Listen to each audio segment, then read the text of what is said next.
Assalamualaikum warahmatullahi wabarakatuh. Perkenalkan, nama saya Medi Sala Putri dengan NPM A1G019085 dari kelas 4C PGSD Universitas Bengkulu.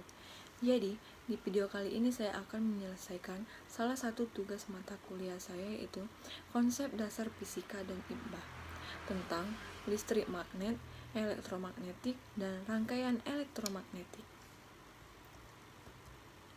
Yang pertama yaitu tentang listrik.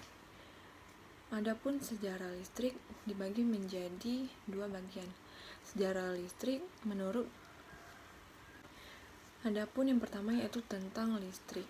Sejarah listrik dibagi menjadi dua. Sejarah penemuan listrik statis dan yang kedua sejarah penemuan listrik dinamis. Dan komponen penyusun listrik, yang pertama yaitu proton, neutron, elektron.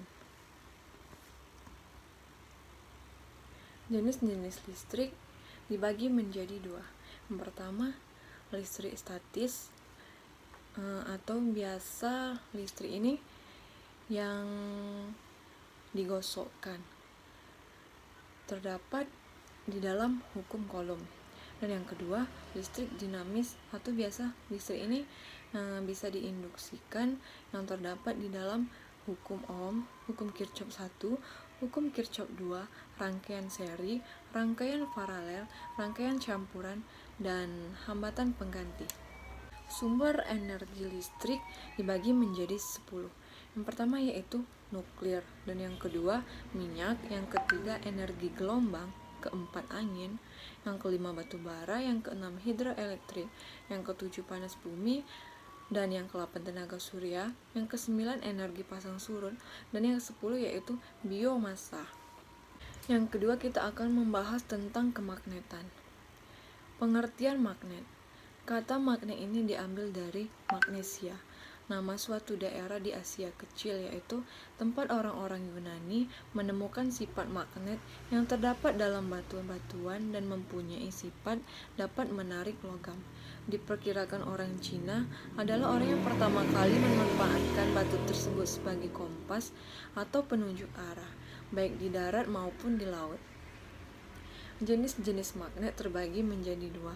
Yang pertama, magnet alam, dan yang kedua, magnet buatan. Cara membuat magnet, yang pertama bisa digosok, dan yang kedua secara diinduksikan. Sifat-sifat magnet. Sifat-sifat magnet terbagi menjadi 5. Yang pertama, menarik besi dan baja. Yang kedua, dalam keadaan dapat berputar bebas, magnet akan selalu menuju arah utara-selatan. Yang ketiga, setiap magnet mempunyai dua kutub magnet yang disebut kutub utara dan kutub selatan magnet. Yang keempat, kutub senama akan tolak-menolak, sedangkan kutub tidak senama akan tarik-menarik. Dan yang kelima, gaya tarik magnet terbesar terletak pada kedua kutubnya. Yang kelima yaitu ada manfaat magnet dalam kehidupan sehari-hari. Di sini dibagi menjadi 6. Yang pertama, untuk migrasi hewan. Yang kedua, penunjuk arah. Yang ketiga, membantu dalam perubahan energi. Yang keempat, menghasilkan listrik. Yang kelima, merapatkan dua benda. Yang keenam, menggantikan roda pada kereta api maglev. Dan yang ketiga yaitu tentang elektromagnetik. Adapun hubungan antara listrik dan magnet terbagi menjadi di dalam hukum Lorentz. Yang kedua yaitu dalam kaidah tangan kanan.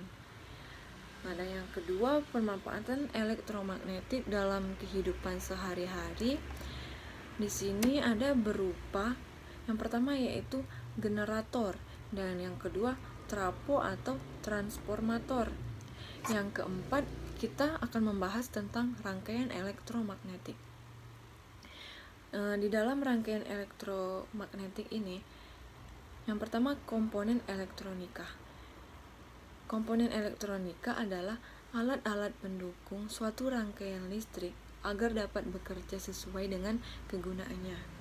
Komponen elektromagnetika ini dipasang pada papan PCB agar membentuk sebuah rangkaian listrik.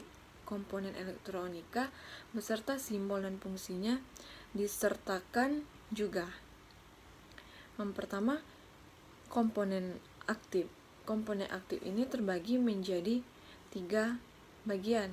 Yang pertama yaitu transistor, dan yang kedua dioda, yang ketiga yaitu IC atau integrated circuit. Dan yang terakhir yaitu komponen pasif dibagi menjadi 4 bagian. Yang pertama yaitu resistor, dan yang kedua yaitu kapasitor, yang ketiga yaitu induktor, yang terakhir yaitu transformator. Baiklah teman-teman, itulah penjelasan dari saya. Apabila ada kesalahan saya mohon maaf.